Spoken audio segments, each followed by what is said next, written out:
सोच के देखिए, साल है 1947। भारत आजाद हो गया है। हर तरफ जश्न का माहौल है। लेकिन इस आजादी के साथ एक ऐसा तूफान भी आया जिसके बारे में किसी ने सोचा तक नहीं था। ये कहानी है उसी तूफान से लड़ने की, एक ऐसे विशाल काम की जिसने सैकड़ों टुकड़ों में बिखरे भारत को एक मजबूत देश बनाया। और वो तूफान क्या था? ये नंबर देखिए, 565। जी हां, 565 रियासतें, हर रियासत का अपना राजा, अपने कानून, अपनी सेना, एक तरह से 565 छोटे छोटे देश। आजाद भारत एक बहती नदी जैसा था, और ये रियासतें उस नदी के बीच में पड़े वो पत्थर थे जो उसके बहाव को रोकने के लिए तैयार बैठे थे। और इसके पीछे थे अंग्रेज। जाते जाते उन्होंने एक आखिरी चाल चल दी।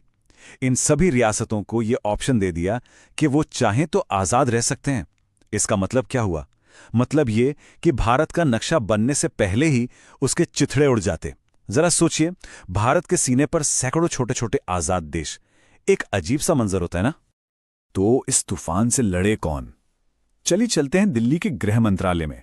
यहीं पर इस देश को जोड़ने की नींव रखी जा रही थी, और इस नामुमकिन से लगने वाले काम को अंजाम दे रहे थे दो लोग, सरदार पटेल और वीपी मेनन। जब वीपी मेनन ने सरदार पटेल को बताया कि रियासतें आजाद रह सकती हैं, तो कहते हैं कि पटेल की आंखों में एक अजीब सी आग थी। आवाज शायद धीमी थी, पर इरादे वो फौलाद जैसे थे। उनका संकल्प बिल्कुल साफ था, भारत को बिखरने से रोकना है, चाहे इसके लिए कोई भी कीमत चुकानी पड़े। तो इसका समाधान क्या निकाला गया? वीपी मेनन एक शानदार आइडिया के साथ आए, विलय पत्र। ये एक, समझ लीजिए, कानूनी दस्तावेज था। इसने राजाओं को एक डील ऑफर की। उनसे कहा गया कि आपको अपनी आंतरिक स्वायत्ता यानी अंदरूनी आजादी मिलेगी। बस 3 चीजें, रक्षा, विदेश मामले और संचार, भारत को दे दीजिए। इससे राजाओं की इज्जत भी रही और भारत की एकता भी बच गई। क्या कमाल का समाधान था! और ये प्लान काम कर गया। पटेल और मेनन ने मिलकर 500 से ज्यादा रियासतों को भारत में शामिल कर लिया। लेकिन कहानी यहां खत्म नहीं होती। 3 ऐसी बड़ी रियासतें थीं जो अड़ गईं, जूनागढ़, कश्मीर और हैदराबाद। और ये भारत के अस्तित्व के लिए सबसे बड़ी चुनौती बनने वाले थे। तो शुरू करते हैं पहले तूफान से। जूनागढ़, यह तटीय राज्य भले ही छोटा था, पर इसका महत्व बहुत बड़ा था। यह भारत के संकल्प की पहली और सबसे जरूरी परीक्षा थी। यहां की समस्या बिल्कुल साफ थी। जो नवाब था वो पाकिस्तान के साथ जाना चाहता था, लेकिन वहां की 90% से ज्यादा आबादी वो हिंदुस्तान के साथ रहना चाहती थी। नवाब का तर्क बड़ा अजीब था। वो कहता था, ये राज्य जनता का नहीं, मेरा है, मैं चलाता हूं इसे। अब इसके जवाब में सरदार पटेल ने एक मास्टर स्ट्रोक चला। उन्होंने कहा, ठीक है, फैसला जनता करेगी। उनका रुख साफ था, जूनागढ़ का फैसला वहां की जनता करेगी, नवाब नहीं। और इसके लिए उन्होंने जनमत संग्रह यानी एक सार्वजनिक वोट करवाने का ऐलान कर दिया। और जनता ने अपना फैसला सुना दिया।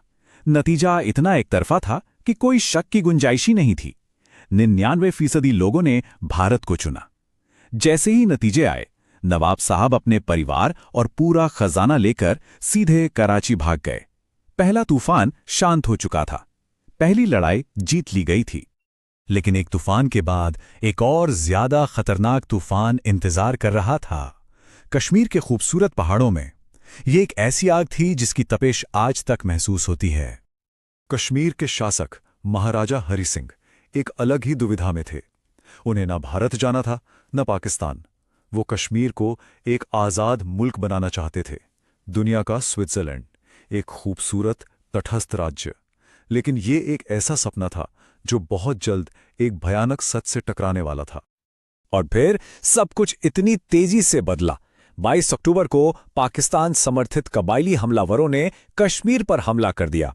स्वर्ग में आग लग गई।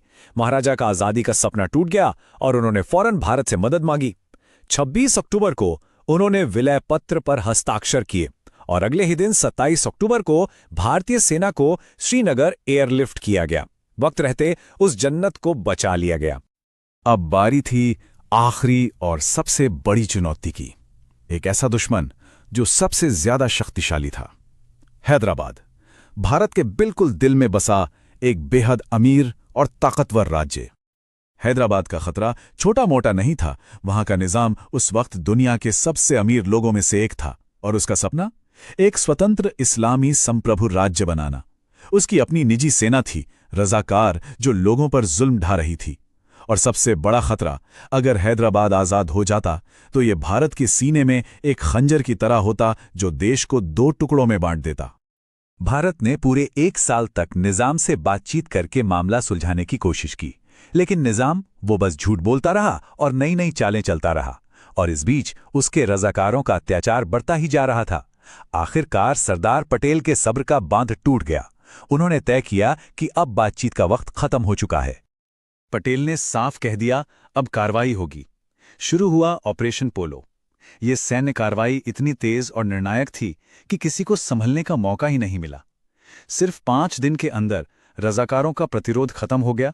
निजाम की सेना ने घुटने टेक दिए और उसने आत्मसमर्पण कर दिया।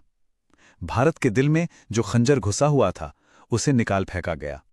तो इन 3 बड़े तूफानों से निपटने के बाद भारत को एक करने का ये जो महाकाव्य था वो अपने अंजाम तक पहुंच रहा था। अब वक्त था एक नए मजबूत राष्ट्र के निर्माण का। और ये देखिए उस संघर्ष का नतीजा।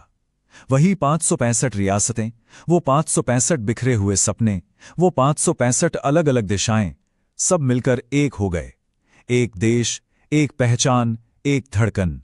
जो नक्शा शुरुआत में टुकड़ों में बटा हुआ था, अब वो पूरा था, एक था। जब सरदार पटेल से पूछा गया कि उन्होंने ये नामुमकिन सा काम कैसे कर दिखाया, तो उनका जवाब उनकी शख्सियत की तरह ही शानदार था। उन्होंने कहा, मैंने कुछ नया नहीं बनाया, मैंने तो बस धूल हटाई है। इसके नीचे भारत तो हमेशा से था। उनका कहना था कि देश की जनता एक होना चाहती थी, उन्हें बस एक मौका चाहिए था। इतनी बड़ी जीत पर इतनी विनम्रता। तो इस पूरी कहानी से हमें क्या सीखने को मिलता है? ये हमें एकता, नेतृत्व और राष्ट्रीय पहचान के बारे में सोचने पर मजबूर करती है। और आखिर में एक बड़ा सवाल छोड़ जाती है कि एक देश को बनाने के लिए आखिर लगता क्या है।